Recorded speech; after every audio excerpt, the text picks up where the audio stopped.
Alright, hey guys, this is another video of how to remove the rear seats in your 535. This is for the BMW F10 series. You may want to do it for maintenance reasons, or like myself, I'm getting ready to go to another track day, so I'm just going to look at removing a few pounds here and there. And I think between the rear seat and the seat back, there are probably at least 50 or 60 pounds worth of weight over here that I can take out.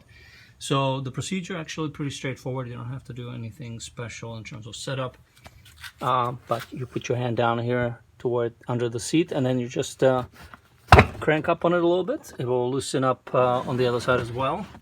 You can just kind of wiggle it out, and then here where the seat belts attachments are, make sure that those are not obstructing the removal. And then there's this one that flips.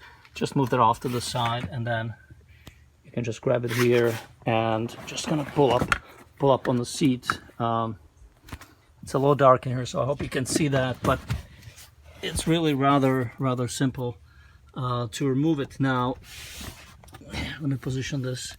Now in terms of weight, this seat feels like it's probably 15 or 20 pounds, no more. I do have the heated seats, so you have two units like this, one on each side. And if you're going to remove the seat, you can remove the entire unit. There's a little latch here that you need to push, and when you push on the latch, this unit will pop out.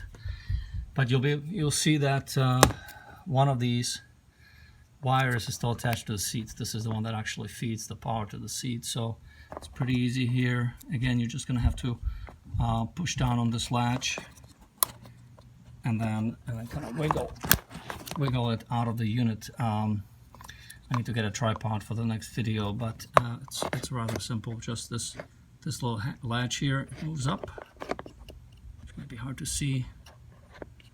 It will move up. I get a screwdriver, and then you can wiggle it out. And the same deal on the other side, and it actually feeds, this wire feeds the seat and then the seat back.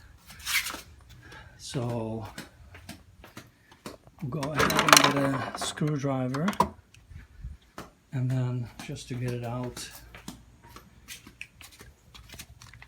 we will put that here.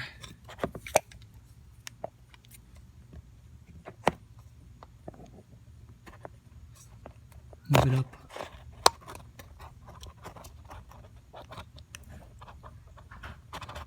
And wiggle it out, and here it goes. Here it is. So that's now been taken out. So this piece continues to stay attached obviously to the seat, same on the other side. And then when you're ready to reinstall the seat, you just reverse the steps. All of this will probably take less than 2 or 3 minutes to do once you've done it a few times. So good luck, and leave me a comment if you have any questions.